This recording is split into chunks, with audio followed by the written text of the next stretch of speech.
आशा करता हूँ आप सब बहुत अच्छे होंगे। मेरा नाम है सिद्धांत अग्निहोत्री। स्टडी आईक्यू पे आपका बहुत बहुत स्वागत है। आज हम दोस्तों हीगल की बात करेंगे, एक बहुत बड़े फिलोसफर जिन्होंने कार्ल मार्क्स की फिलॉसफी, कम्युनिस्ट फिलॉसफी को जन्म दिया।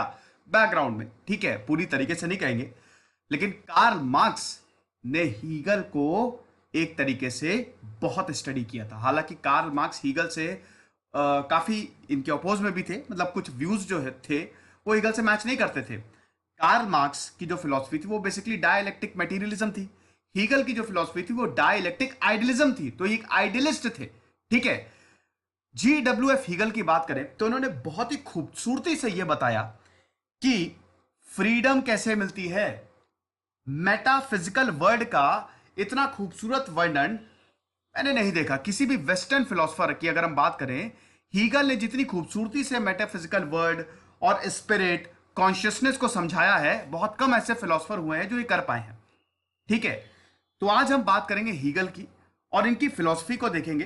पहले हम इनकी शॉर्ट बायोग्राफी देखेंगे, फिर देखेंगे इन्होंने क्या समझाया है। अक्सर इन्होंने जो समझाया वो काफी टफ पड़ता है क्योंकि काफी टेक्निकल वर्ड्स इन्होंने यूज किए हैं, जैसे डायलैक्टिक्स। ठीक है, डायलैक्टिक का जो कंसेप्ट है वो लोगों को समझने में थोड़ी सी दिक्कत होती है, तो हम बहुत ही सिंपल तरीके से समझेंगे कि हीगल कहना क्या चाह रहे हैं। बहुत मजा आने वाला है और बहुत कुछ आपको पता चलेगा। तो चलिए आगे बढ़ते हैं। स्टूडेंट्स को रिकनेक्ट, मेरा फेसबुक पेज है, सिद्धांत अग्निहोत्री के नाम से मेरी फेसबुक प्रोफाइल है। दोनों ही जगह आप लेक्चर की पीडीएफ ले सकते हैं, सवाल भी पूछ सकते हैं। यूपीएससी के स्मार्ट कोर्स आ रहे हैं, स्टडी आईक्यू का ऐप डाउनलोड करिए और इस कोर्स को आप अवेल कर सकते हैं। ट्विटर पे मैं आ गया हूं, ये रही मेरी आईडी। तो देखिए, अगर हम हीगल की बात करें तो इनका जन्म हुआ था जर्मनी में। ठीक है, देखिए 1770 में जन्मे। अब मैंने यूनिफिकेशन ऑफ जर्मनी पूरा कवर किया है। स्टडी आईक्यू पे गौरव सर का एक सेपरेट लेक्चर भी है। मैंने बिस्मार्क की बायोग्राफी कवर की है। 1871 में जर्मनी जो है वो यूनाइट हुआ। अब इनका जन्म कब हुआ है? 1770। देखिए, कोई भी फिलोसफी का जन्म तब होता है जब आसपास का जो वातावरण हो बहुत अच्छा नहीं हो, या बहुत अच्छा हो या फिर बहुत अच्छा नहीं हो, ये दो चीजें। जब हद से ज्यादा कॉन्फ्लिक्ट होता है, आप देखिए ना इतिहास में क्या हुआ है जब कॉन्फ्लिक्ट बहुत ज्यादा बड़ा है। अब जैसे कम्युनिज्म, ठीक है भैया, जब कैपिटलिज्म बहुत पीक पे था, लेबर्स का भयानक तरीके से एक्सप्लॉइटेशन होता था, तो कार्ल मार्क्स ने बोला बस बहुत हो गया, उठ खड़े हो जाओ इन सबके सामने। ये जो तुमको एक्सप्लॉइट कर रहे हैं ना, इन सबसे लड़ो, तुम्हारा हक मार रहे हैं। तो कॉन्फ्लिक्ट था एक तरीके से। ठीक है, सोसाइटी के डिफरेंट क्लासेस में कॉन्फ्लिक्ट था और वहां से फिलॉसफी निकली, सोशलिज्म निकला, कम्युनिज्म निकला। ठीक है, तो जब भी कॉन्फ्लिक्ट होगा, कंफ्यूजन होगा, हमेशा फिलॉसफीज निकलेंगी। आप देखिए ना, पोस्ट रिफॉर्मेशन पीरियड जो आया, ठीक है, पहले क्रिश्चियनिटी सबसे बड़े धर्म के रूप में उभरा, लेकिन जब क्रिश्चियनिटी के अंदर चर्चेस के पास बहुत ज्यादा ताकत आ गई और उसके बाद फिर दिक्कतें होने लगी, तो बहुत सारे फिलोसफर्स आए जिन्होंने पूरा इनलाइटनमेंट, मतलब लोगों की चेतनाओं को जगाया। ठीक है, पूरा रेनेसा पीरियड चला। समझ रहे हैं? तो ये चीज थोड़ा सा आपको ध्यान रखनी है। तो जब हीगल का भी जन्म हुआ तो जर्मनी उस समय यूनाइट नहीं था।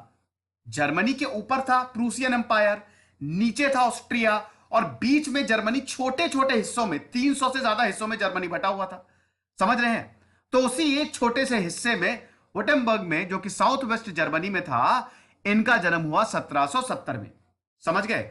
अब इनके पिताजी जो थे जॉर्ज लुडविक, वो एक सेक्रेटरी थे। ठीक है, मतलब इनका जन्म जो था वो अच्छे परिवार में हुआ था, secretary to the revenue office. ठीक है, राजा के कोर्ट में सेक्रेटरी थे। और इनकी जो माता जी थी, माता जी भी समृद्ध परिवार से आती थी। इनके पिताजी वकील थे, लेकिन इनकी माता जी का देहांत बहुत ही कम उम्र में हो गया था। जब हीगल 13 साल के थे तो इनकी माता जी, इनकी मदर जो है, इनको छोड़ के चली गई थी। साथ ही साथ हीगल की एक बहन भी थी और एक भाई भी था। उसके बाद शुरुआती इन्होंने जर्मन स्कूल में की और फिर टोपिंगर स्टिफ्ट, यहां पे ये पढ़ने चले गए। ठीक है, धर्म की पढ़ाई लेने चले गए, लेकिन पॉलिटिक्स, रिलीजन, इन सबसे कभी दूर रह ही नहीं पाए। बहुत बहुत काफी ऑथर्स को पढ़ने लगे थे हीगल बहुत ही कम उम्र में। ठीक है, यहां तक कि जो इनका रूममेट था वो भी एक बहुत बड़ा बाद में फिलोसफर बना। ठीक है, तो अगर हम बात करें हीगल की, तो इन्होंने शुरुआती पढ़ाई की और उसके बाद हीगल जो है वो चले गए Switzerland as a home tutor. उन्होंने 8 साल तक एज अ होम ट्यूटर उन्होंने काम किया। ठीक है, काफी वक्त तक वो होम ट्यूटर रहे, स्विट्जरलैंड में भी थे। फिर उसके बाद इनको जॉब मिली। अब जॉब किसकी? देखिए, जॉब तो मिल गई इनको, ये यूनिवर्सिटी में तो पढ़ाने लगे थे, लेकिन यूनिवर्सिटी में, जिस यूनिवर्सिटी में, जेना यूनिवर्सिटी में इनको जॉब मिली थी, जेना यूनिवर्सिटी में पढ़ा रहे थे, लेकिन इनको सैलरी नहीं दी जा रही थी। बट कोई दिक्कत नहीं है, सीखो, जितना हो सके सीखो, पैसा तो बाद में भी कमा लिया जाएगा। लेकिन उसके बाद दोस्तों, अच्छा 1801 है, अब ध्यान दीजिएगा, ये सब मैं ऑलरेडी कवर कर चुका हूं, लेकिन फिर मैं आपको बता देता हूं बैकग्राउंड क्या है भैया। 1789 में फ्रांस में रेवोल्यूशन आ गया है, समझ रहे हो ना, फ्रेंच रेवोल्यूशन हो गया है। 10 साल 1799, नेपोलियन के पास पूरी ताकत आ गई है। इटली का ट्रीटी ऑफ कैंपो फॉर्मियो 1797 में साइन हुई थी, जिसमें नेपोलियन के पास पूरा इटली तो आ ही गया था, जर्मनी को भी नेपोलियन ने 30 प्रोविंसेस में कर दिया था, 30 स्टेट्स में बांट दिया था, तो 300 से 30 कर दिया था। ये चीज क्लियर है आपको, यानी कि जर्मनी भी एक तरीके से किसके कंट्रोल में था, नेपोलियन के कंट्रोल में। फिर हेना यूनिवर्सिटी को, इस यूनिवर्सिटी को बंद कर दिया गया, ठीक है, जेना यूनिवर्सिटी को, ठीक है, इसलिए क्योंकि यहां पे बैटल ऑफ जेना लड़ी गई, जिसकी वजह से इस यूनिवर्सिटी को बंद किया, ठीक है। तो काफी दिक्कतें होती हैं। और फिर इसी दौरान ये काफी किताबें भी लिख रहे थे, याद रखिएगा, ये बुक्स भी लिख रहे थे। इन्होंने जितने लेक्चर्स भी दिए ना, उसको भी कंपाइल करके 1837 में पब्लिश किया गया, समझ रहे हैं। तो हीगल इतने ज्यादा इंटेलेक्चुअल थे और इनके आइडियाज ने तो मतलब समझ लीजिए सबको हिला के रख दिया था, ठीक है। उसके बाद फिर इन्होंने एक जर्नल भी निकाला, ठीक है, एक अपना जर्नल भी निकाला, लेकिन वो बहुत वक्त तक चला नहीं, ठीक है। फिर हम ये देखते हैं कि यूनिवर्सिटी ने हीगल को प्रमोट किया। देखिए हीगल को प्रमोशन तो मिला, लेकिन अगेन इनको सैलरी बहुत वक्त तक नहीं मिली, ठीक है। अब सैलरी नहीं मिल रही है तो पैसा कहां से कमाएंगे, किताबों से। किताबें छाप छाप के ये पैसा कमाते थे। किताब इनकी कंप्लीट हुई, पब्लिश कराई, वहां से पैसा आया, समझ रहे हैं। तो ये सारी चीजें। उसके बाद हम ये देखते हैं, ये किताबें दोस्तों जो इन्होंने किताबें लिखी हैं, देखिए जो इनकी फिलॉसफी है, जब मैं अभी इनके फिलोसफिकल वर्क समझाऊंगा तो उसमें समराइज कर दूंगा, ठीक है, जो भी इन्होंने काम किया है। फिर हम ये देखते हैं कि 1808 में फिर से इनको हेडमास्टर की पोजीशन मिली और 1816 में ये जिम्नेजियम में हेडमास्टर थे, जो कि न्यूरेमबर्ग में है। 8 साल तक ये पोजीशन मिली। फिर 1821 में आ गया और 1821 में जर्मनी की यूनिवर्सिटी में इनको प्रोफेसरशिप मिल गई, ये प्रोफेसर हो गए, वहां पे पढ़ाने लगे, ठीक है। और इसी दौरान इन्होंने साइंस ऑफ लॉजिक, जो कमाल की किताब है, इसकी हम बात करेंगे, ये 3 वॉल्यूम्स में पब्लिश की। मैंने बताया ना, इस दौरान इन्होंने बहुत कुछ पब्लिश किया, ठीक है। इन्होंने बहुत सारी किताबें, बहुत सारे एसेज, बहुत सारे लेक्चर्स दिए, जिसको बाद में पब्लिश किया गया। The encyclopedia of philosophical sciences तो कमाल की किताब है, ठीक है। ज्यादातर थ्योरिज्म यही से इनकी लेते हैं। फिर फिलोसफी ऑफ राइट इन्होंने पब्लिश की, अलग अलग राइट्स बताए, ठीक है, कि भैया आपके मॉरल राइट्स क्या है, एथिकल राइट्स क्या है, इसकी भी अभी हम बात करेंगे, समझ रहे हैं। तो ये सब कुछ लेक्चर देते रहे, लिखते रहे, और अल्टीमेटली हम देखते हैं 1831 में जब बर्लिन में कॉलेरा बहुत ज्यादा था, तब इनकी कॉलेरा से 14 नवंबर को मृत्यु हो गई, ठीक है। तो ये चीज, हीगल इतने ज्यादा पॉपुलर हो गए थे कि सिर्फ जर्मनी से नहीं बल्कि पूरे यूरोप से सिर्फ एक झलक पाने के लिए बच्चे आते थे इनसे पढ़ने, समझ रहे हैं। सिर्फ इनको देखने के लिए, इनको सुनने के लिए बच्चे दूर दूर से आते थे, ठीक है। इसीलिए इन्होंने जो लेक्चर दिए उसको भी कंपाइल करके 1837 में पब्लिश कर दिया गया, समझ रहे हैं। अब हीगल के हम फिलोसफिकल वर्क की बात करते हैं, ठीक है। हीगल ने क्या बोला, देखो हीगल की कोर फिलॉसफी में आपको मिलेगा स्पिरिट, ठीक है, स्पिरिट या माइंड या फिर आइडिया, ठीक है। ये हीगल की कोर फिलॉसफी है। यहां से ही इनकी फिलॉसफी, इनका दर्शन शास्त्र शुरू होता है। अल्टीमेट एम क्या है हमारा, हीगल बताते हैं फ्रीडम, हमको लेनी है आजादी। लेकिन स्पिरिट और फ्रीडम के बीच में एक बहुत इंपॉर्टेंट चीज आती है, सेल्फ कॉन्शियस। क्या हमारी आत्मा जागरूक है? नहीं, बिल्कुल नहीं। देखो आत्मा में कोई जान नहीं होती है। जब किसी इंसान की मृत्यु होती है तो आत्मा, उसके पास कोई नर्वस सिस्टम तो होता नहीं है, ठीक है। वो तो एक तरीके से पार्टिकल्स है, एटम्स है, वो चली जाएगी, वो तो एनर्जी है ना।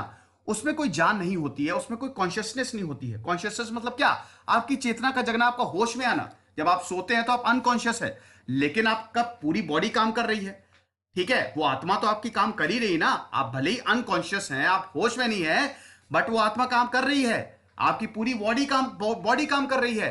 बट जब आप होश में आते हैं, ठीक है, जब आप सेल्फ कॉन्शियस होते हैं, तो इस आत्मा को भी सेल्फ कॉन्शियसनेस जो है वो आपके आत्मा को भी एक तरीके से ताकत प्रोवाइड करती है। आप समझ रहे मैं कहना क्या चाह रहा हूं? मैं कहना यह चाह रहा हूं कि यहां पे हीगल बताते हैं कि स्पिरिट जो है, जो आत्मा है, उसका अल्टीमेट एम ये है कि वो लिबरेट हो जाए, फ्रीडम। लेकिन वो कैसे होगा? वो सेल्फ कॉन्शियसनेस के थ्रू होगा, ठीक है। और इसी को हीगल आगे थोड़ा एक्सटेंड करते हुए कहते हैं डायइलेक्टिक। हीगल की डायइलेक्टिक जो फिलॉसफी है, ठीक है, डायइलेक्टिक आइडियलिज्म, ये काफी टफ है, ठीक है। टफ इन द सेंस कि हीगल ने थोड़ा सा इसको कॉम्प्लिकेट करके बताया है, लेकिन मैं आपको बहुत ही आसानी से बताऊंगा, ठीक है, कि हीगल कहना क्या चाहते हैं। तो यहां पे हमारा मेन एम जो है वो है कि सेल्फ कॉन्शियसनेस अटेन किया जाए। समझ रहे हैं? हमको आजादी मिले, आत्मा को आजादी मिले, ठीक है। अब आजादी आप इसको मोक्ष से जोड़ के मत देखिएगा, वो तो हमारा अल्टीमेट एम है ही है, लेकिन आजादी बहुत सारी चीजों से, ठीक है। अब हम स्टेप बाय स्टेप समझते हैं कि हीगल क्या कहना चाह रहे हैं। सबसे पहले तो यहां पे हीगल ने क्या बताया? हीगल एक आइडियलिस्ट थे, याद रखिएगा, एक आइडियलिस्ट थे, ठीक है, और एक पॉजिटिव फिलोसफर थे, नेगेटिव तरीके से चीजों को नहीं देखते थे। लेकिन हीगल का एक क्रिटिसिज्म भी होता है, जब इनकी पॉलिटिकल फिलोसफी की बात करें तो उन्होंने स्टेट को सबसे ज्यादा एनलाइटेंड बता दिया है। मतलब हिस्ट्री को हीगल ने बहुत अच्छे से डिफाइन किया है। हीगल का बताना है कि हिस्ट्री क्या थी, पहले हम क्या थे? कुछ नहीं थे, ठीक है।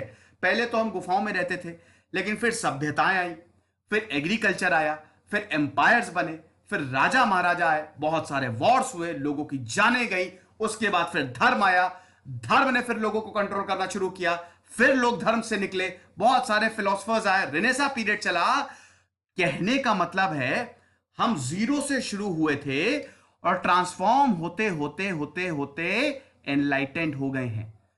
तो ये किसके थ्रू हुआ है? ये समाज के थ्रू हुआ है। और आज समाज कौन कंट्रोल करता है? स्टेट, देश। यानी कि देश जो है, स्टेट जो है, वो पूरी तरीके से एनलाइटेंड है। यही फाइनल स्टेज है।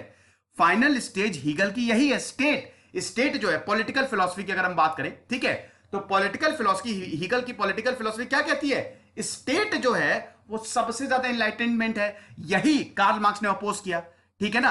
अब यहां पे ये चीज थोड़ा सा कॉन्ट्राडिक्टरी है, क्योंकि यही चीज को बाद में हिटलर ने बोला। हिटलर ने अपने कुकृत्यों को जो उसने काम किए, या बहुत सारे जो डिक्टेटर्स आए, उन्होंने इस काम को जस्टिफाई करने के लिए कुछ ऐसे फिलोसफर की आड़ ली कि भैया इन्होंने तो बोला है। क्योंकि हीगल का कहना था जब एक स्टेट एनलाइटेंड हो गई है तब वो जो करे सब जस्टिफाइड है, ठीक है। तो ये तो खैर पॉलिटिकल फिलोसफी की बात हो गई। तो हीगल बताते हैं कि यहां पे सबसे इंपॉर्टेंट क्या है? आपका स्पिरिट। मैं बहुत ही आसानी से, बहुत ही धीमे धीमे, स्टेप बाय स्टेप चलूंगा। हो सकता है अभी मैंने आपको बताया शायद आपको समझ में ना आया हो, लेकिन अब मैं जो बताऊंगा स्टेप बाय स्टेप बहुत अच्छे से आपको समझाऊंगा। तो हीगल बताते हैं the most important thing is spirit. तभी मैंने पूरा ब्लैंक स्लाइड छोड़ी है। ये माइंड, ठीक है, रीजन, आइडिया, ये सब एक ही चीज है, ये सब एक ही चीज है। Idea is the most important thing, spirit is the most important thing. समझ रहे हैं?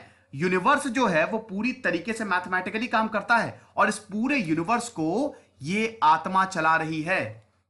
समझ रहे हैं? तो ये चीज है। अब यहां पे हीगल बताते हैं, ठीक है, ये आत्मा तो बहुत ज्यादा इंपॉर्टेंट है। जब कुछ भी नहीं था तो सिर्फ ये आत्मा थी, ये स्पिरिट था, आत्मा थी, माइंड था। कहने का मतलब ये है कि जब बिग बैंग नहीं हुआ था उससे पहले भी यूनिवर्स का एक माइंड रहा होगा, लेकिन वो माइंड कॉन्शियस नहीं था। समझ रहे हैं? वो माइंड को होश नहीं था। ठीक वैसे ही जब आप सो रहे होते हैं, बिल्कुल ये बेस्ट एग्जांपल है, जब आप सो रहे होते हैं तो आप अनकॉन्शियस होते हैं, आपको होश नहीं होता है ना। लेकिन जब आप जागते हैं तब आपका माइंड जागता है। जब आप सो रहे होते हैं उसकी आपकी आत्मा है, आपका माइंड सब काम कर रहा है, लेकिन आप होश में नहीं है। लेकिन जब आप जागते हैं आपका माइंड होश में आता है, वो कॉन्शियस होता है। समझ रहे हैं? तो यही हीगल ने बताया कि यूनिवर्स जो है, यूनिवर्स का एक पूरा माइंड था, एक इसकी आत्मा थी, but that was not conscious at that time. समझ रहे हैं? माइंड था, गॉड था, इसको माइंड कह लीजिए, गॉड कह लीजिए, कुछ भी कह लीजिए आप, ठीक है, लेकिन कॉन्शियस नहीं था। फिर होता है बिग बैंग।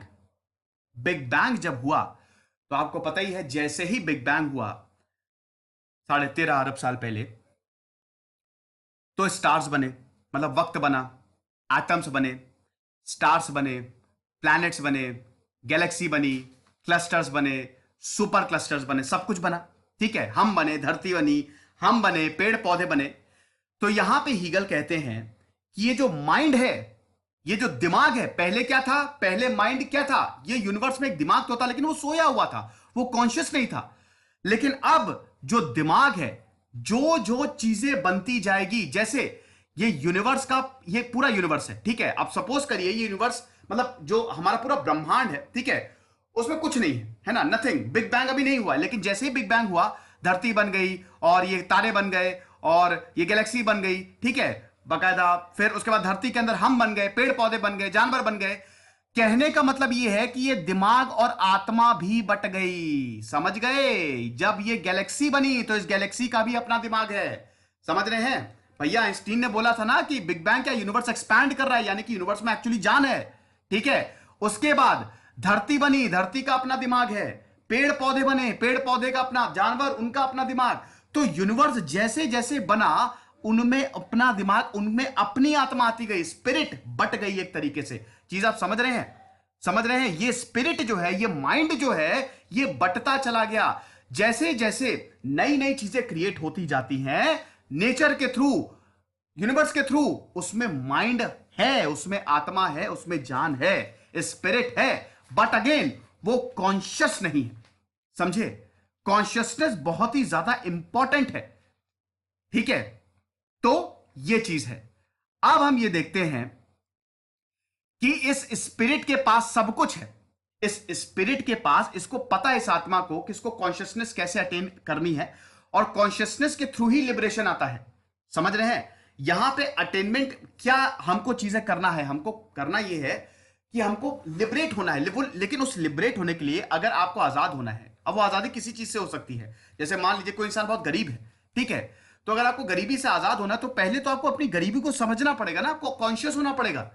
तो इस आत्मा को भी अगर लिबरेट होना है, इसको फ्रीडम चाहिए, तो सबसे पहले तो इसको समझना पड़ेगा। लेकिन समझे कैसे? ये समझेगा मैटर्स के थ्रू, इसके ऑपोजिट के थ्रू, जो कॉन्ट्राडिक्टरी इन नेचर है उसके थ्रू। स्पिरिट जो है वो समझेगी। जैसे स्पिरिट का ऑपोजिट क्या हुआ? मैटर।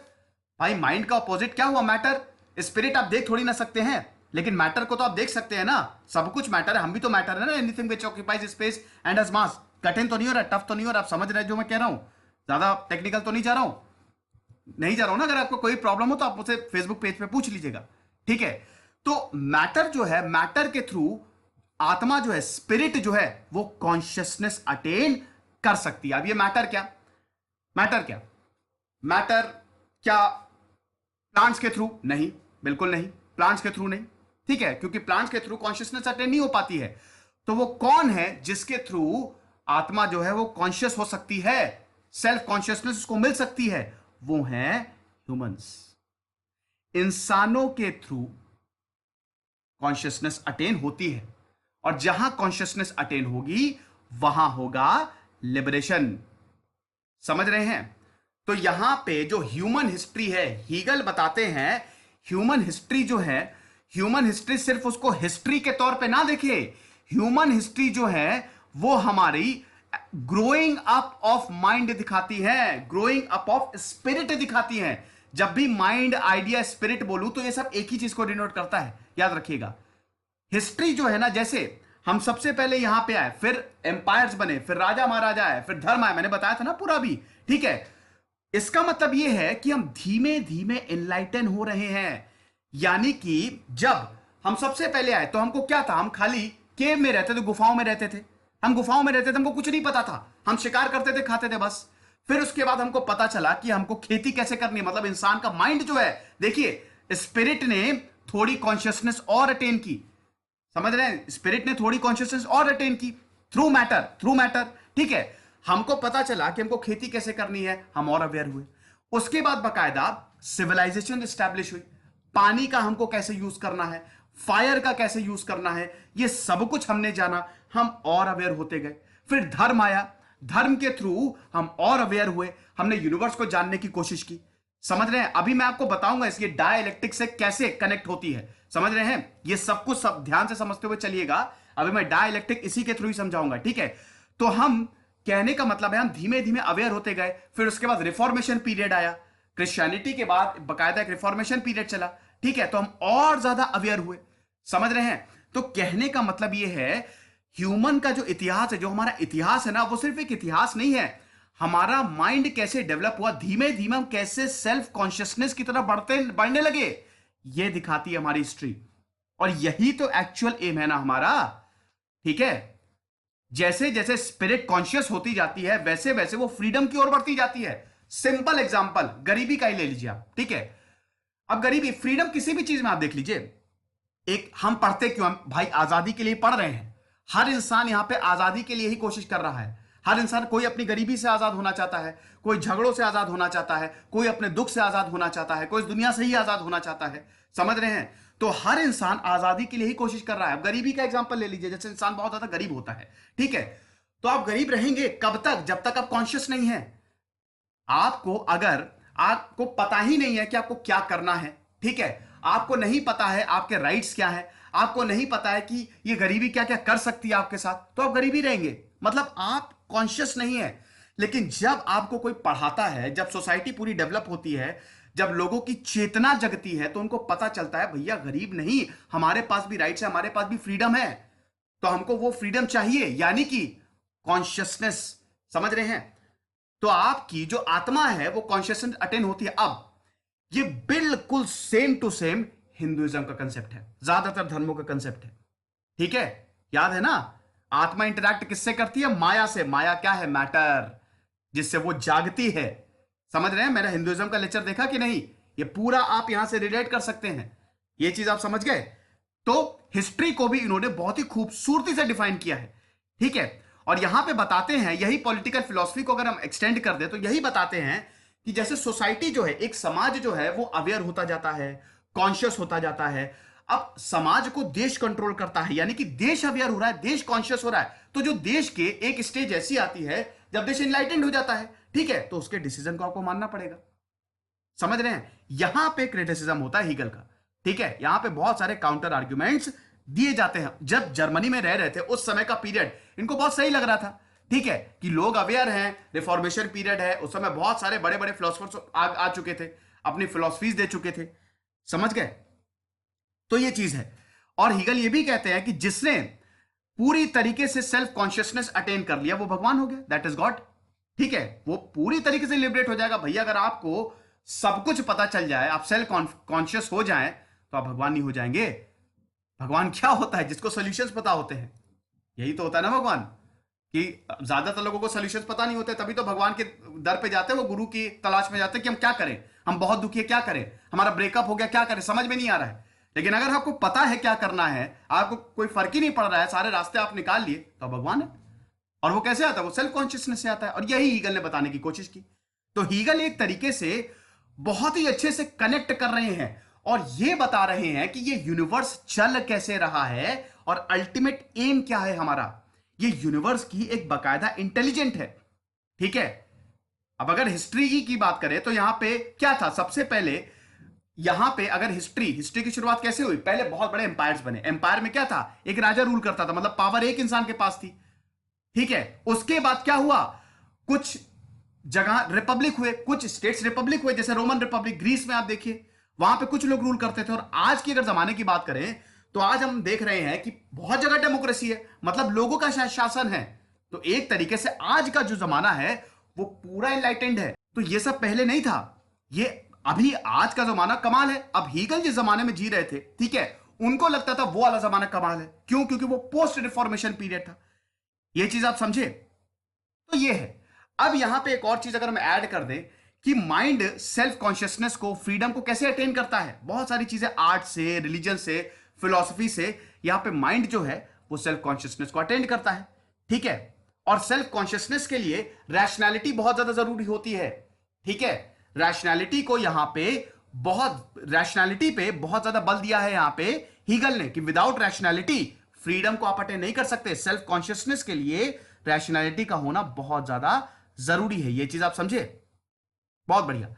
अब हम थोड़ा इसको एक्सटेंड करते हैं और डायलैक्टिक की बात करते हैं। डायलैक्टिक की बात करें, डायलैक्टिक क्या है? चलिए देखो, डायलैक्टिक का मतलब यह है कि हम एक प्रॉपर मॉडल पे कैसे पहुंचे। ठीक है, कुछ कंस्ट्रक्टिव कैसे निकाले। जैसे सिंपल सी चीज है, मैंने कोई थीसिस दी, ठीक है, मैंने कोई थ्योरी दी। दुनिया का डेवलपमेंट ऐसे ही होता है, कोई थ्योरी आई, ठीक है, अब उस थ्योरी में फ्लॉ है, जैसे एटॉमिक थ्योरी। ठीक है, एटॉमिक थ्योरी और जैसे पहले आप मॉडल देख लीजिए, पहले क्या था, पहले सब बताते थे ना, जो धार्मिक जो गुरु थे वो पहले ये बताते थे कि धरती जो है वो सूरज जो है वो धरती का चक्कर काट रही है, मतलब धरती सेंटर ऑफ द यूनिवर्स है। बट ऐसा नहीं था, वो थीसिस गलत साबित हुई। लेकिन वो एक पहला आइडिया था जो जनरेट हुआ है ना, वो गलत साबित हुई। बाद में कॉपरनिकस आए, कॉपरनिकस ने बोला नहीं, सूरज के चक्कर काटते हैं प्लैनेट्स, और सर्कुलर ऑर्बिट उन्होंने बोला था। और बाद में केपलर आए, उन्होंने बोला नहीं, इलिप्टिकल ऑर्बिट्स है। कहने का मतलब ये है, एक थ्योरी जो है वो इवॉल्व होती है और अल्टीमेटली हम कंस्ट्रक्टिव चीजों पे पहुंचते हैं, ठीक है। अब डायलेक्टिक का मतलब ये है, डाय मतलब दो, ठीक है, थीसिस और एंटीथीसिस, मतलब मैंने कोई थ्योरी बनाई, जैसे अभी मैंने आपको एग्जांपल दिया था, उसमें फ्लॉ होंगे, ठीक है, उसमें कुछ गड़बड़ होगी, तो बाद में मेरी एक थ्योरी आती है। अब जैसे हीगल ने एक थ्योरी बनाई, बाद में मार्क्स ने, कार्ल मार्क्स की थ्योरी थी, हीगल की कई बातों से सहमत थे लेकिन बहुत सारी बातों से सहमत नहीं थे, तो कार्ल मार्क्स ने उनको कॉन्ट्राडिक्ट किया। अब कॉन्ट्राडिक्ट करने का यह मतलब नहीं है कि उनकी थ्योरी नकार देना, कॉन्ट्राडिक्ट करने का यह मतलब होता है कि वो पॉइंट्स को हटाओ जो कि गलत हैं, जो सच्चाई है उसको तो रखो। भाई धरती तो घूम रही है ना, ये तो सच्चाई है। कोई थीसिस ऐसी थोड़ी ना है जो बोल दे कि धरती नहीं घूम रही है। अगर मैंने कॉपरनिकस ने बोला धरती घूम रही है तो सच्चाई है। कोई ऐसा, कोई अगर एंटीथीसिस आए और बोले धरती नहीं घूम रही है तो गलत होगा ना। लेकिन हाँ, कैसे घूम रही है ये हो सकता है कॉपरनिकस ने गलत समझाया हो और केपलर ने उसको करेक्ट कर दिया हो। तो एक होता है थीसिस और एक होता है एंटीथीसिस। एंटीथीसिस क्या करती है, जो नेगेटिव पॉइंट्स हैं आपके, जो गलत आपने बताया उसको नकारती है, और अल्टीमेटली हम पहुंचते हैं, ये पूरा प्रोसेस होता है बकायदा। सिंथेसिस की भी एक थीसिस आती है, इसकी भी एंटीथीसिस आएगी, फिर एंटीथीसिस, थीसिस। तो कहने का मतलब ये पूरा प्रोसेस चलता जाता है अल्टीमेटली, जब तक हम किसी कंस्ट्रक्टिव थ्योरी पे ना पहुंच जाए। समझ रहे हैं? अब जैसे मान लीजिए आज एटॉमिक थ्योरी है, electrons are the fundamental particle, but हो सकता है कोई ऐसी थ्योरी आ जाए बोले कि इलेक्ट्रॉन भी डिविजिबल है। समझ रहे हैं? पहले तो ये बोला जाता था ना कि इलेक्ट्रॉन, प्रोटॉन, न्यूट्रॉन्स ही है खाली, लेकिन अभी क्या है, मॉडर्न थ्योरी ने क्या प्रूव कर दिया, प्रोटॉन्स और न्यूट्रॉन्स भी डिविजिबल हैं, ठीक है। और इनमें भी आत्मा है, एटम्स में भी आत्मा है, एटम्स में भी माइंड है, इंटेलिजेंट है ना, यही ईगल बोलते हैं। मैंने बताया ना, ईगल ने बताया ये सब मैनिफेस्टेशंस हैं, ठीक है। जितनी भी चीजें बनती जा रही हैं ये सब इसी आत्मा के ही मैनिफेस्टेशन है, मतलब आत्मा का पार्ट इसमें भी है, but they are not conscious because they actually don't have senses, ठीक है। तो जिनके पास सेंसेस है उनके थ्रू आत्मा जो है वो जागृत हो जाएगी, ठीक है, कॉन्शियसनेस। और जहां आत्मा कॉन्शियस हुई, ठीक है, वहां उसको लिबरेशन की टेक्निक्स मिलेगी, फ्रीडम की टेक्निक मिलेगी। और हाँ, एक चीज और बता दूं, ये जो डायलेक्टिक है ना, ये बहुत ही इंपॉर्टेंट स्टेज होती है सेल्फ कॉन्शियसनेस के लिए, ठीक है ना भाई। जब थ्योरी ही गलत होगी तो आप सेल्फ कॉन्शियसनेस, आप पढ़ते हैं ना, पढ़ते हैं, जब आप खुद देखिए, जितना ज्यादा आप पढ़ते हैं उतना ज्यादा आप सेल्फ कॉन्शियस होते जाते हैं, अवेयर होते जाते हैं। लेकिन अगर कुछ गलत पढ़ रहे हैं आप, गलत थ्योरी पढ़ रहे हैं, तो आप क्या सेल्फ कॉन्शियस हो पाएंगे? नहीं, वो गलत दिशा में आप जाएंगे। सेल्फ कॉन्शियस का मतलब गलत डिसीजन लेना नहीं है। हीगल यहाँ पे पॉजिटिविज्म, हर चीज पॉजिटिव वे में बताते हैं, गलत मत नेगेटिव वे में वो नहीं बताते हैं। वो पॉजिटिव सेल्फ कॉन्शियसनेस का एक तरीके से वो मतलब उनका कहना है, ठीक है। ये चीज आप समझे? तो डायलेक्टिक्स क्या है? बेसिकली कॉन्ट्राडिक्शंस, ठीक है, मतलब जो कॉन्ट्राडिक्शंस है और जो रेजोल्यूशंस है कॉन्ट्राडिक्शंस की, ठीक है। मतलब जो कॉन्ट्राडिक्शंस दिए, जैसे मैंने थ्योरी दी, आपने उस थ्योरी को बोला कि इसमें कुछ पॉइंट्स गलत हैं, इस पॉइंट को ठीक करने के लिए ये लो मेरे पॉइंट्स। तो हम कंस्ट्रक्टिव थ्योरी बनाएंगे। मेरी थ्योरी और आपकी थ्योरी मिलके मेरे नेगेटिव पॉइंट्स को आपके जो पॉजिटिव पॉइंट्स उसको काउंटर करेंगे, और जो रियलिटी है उसको रखा जाएगा। ऐसे हिस्ट्री बनी है और ऐसी थ्योरीज काम करती है। और ये पहला स्टेप है सेल्फ कॉन्शियसनेस में, जिसको सीक्वेंशियल स्टेप बोलते हैं। समझ गए? तो ये चीज है। अब ये डायग्राम दोस्तों आप समझ लीजिए, ठीक है, सब कुछ कैसे काम करता है ये आप देख ही रहे हैं। अल्टीमेटली ये आप एब्सोल्यूट स्पिरिट, यही जो मैंने सब कुछ बताया, ये तो आपका पूरा साइंस ऑफ लॉजिक है, ठीक है। और ये माइंड कैसे काम करती है, यहां पे ऑब्जेक्टिविटी और सब्जेक्टिविटी पे भी बहुत अच्छे से इन्होंने समझाया, और ऑब्जेक्टिव डायमेंशंस भी बताए हैं। सब्जेक्टिव डायमेंशंस क्या कि मतलब एक इंसान, उसको फ्री कैसे होना है, उसको फ्रीडम कैसे चाहिए, वो अपने आप डिसाइड करे, लेकिन वो नेगेटिव सेंस में ना हो। सब्जेक्टिविटी कभी कभी नेगेटिव सेंस में भी यूज किया जाता है। जैसे सब्जेक्टिव डायमेंशंस की बात करें तो इसमें बताया है कि देखो, फ्रीडम तो आपको मिल रही है, ठीक है, लेकिन वो फ्रीडम कैसी होनी चाहिए। जैसे आप सोच रहे हो कि यार बहुत हो गया, मेरे घर में बहुत झगड़ा होता है और जहां मैं रहता हूं वो बिल्कुल अच्छा नहीं है, मुझे इन सब चीजों से आजाद होना है, I just want to be free. मैं यूपीएससी की तैयारी करूंगा, समाज के लिए काम भी करूंगा और इन सब चीजों से, परेशानियों से आजाद भी हो जाऊंगा। तो आप गोल डिसाइड किया आपने कि आप क्या करेंगे, आप आईएएस बनेंगे। समझ रहे हैं? That is subjective dimension. समझ गए? सब्जेक्टिव डायमेंशन है नहीं, आपने गोल डिसाइड किए। अब यही आप सोच रहे हैं, ऐसा है मैं आजाद हो जाऊंगा लेकिन मैं बनूंगा गुंडा, मैं 2 नंबर का काम करूंगा, ड्रग्स बेचूंगा, खूब पैसा कमाऊंगा और आजाद हो जाऊंगा। वो भी सब्जेक्टिव डायमेंशन है, बट वो नेगेटिव डायमेंशन है, वो आपको हार्म करेगा, उससे तो आप फ्री होंगे नहीं। तो subjective dimension, one should be free to decide one's goals, लेकिन ये गोल कैसे होने चाहिए, पॉजिटिव। तो हीगल पॉजिटिव फ्रीडम की यहां पे बात करते हैं। समझ रहे हैं? और ये जो गोल्स आप डिसाइड करेंगे ये रीजंस के थ्रू करेंगे। हर चीज आप रीजन करते हैं ना, रैशनैलिटी ढूंढते हैं उसमें, ये सही है कि नहीं, ठीक है। और ऑब्जेक्टिव, इस यही ऑब्जेक्टिव अगर डायमेंशन की बात करें, ठीक है, सब्जेक्टिव की बात कर ली, ऑब्जेक्टिव डायमेंशन की बात करें, तो आपने अपने गोल्स को डिसाइड कर लिए, लेकिन क्या आपने रीजन किया? जो मैंने आपको अभी बताया था, जैसे आपने बोला कि मैं आईएएस बनूंगा, ठीक है, मेरा गोल है मैं आईएएस बनूंगा, ये हो गया सब्जेक्टिव। लेकिन आईएएस बनना क्यों है? क्या पैसे कमाने के लिए बनना है? नेगेटिव हो गया, गलत। रीजन करना बहुत ज्यादा जरूरी है, यानी कि सब्जेक्टिव डायमेंशन में आप रीजन जोड़ दीजिए, वो हो जाता है आपका ऑब्जेक्टिव डायमेंशन। समझ रहे हैं? जिससे हमको मिलती है फ्रीडम।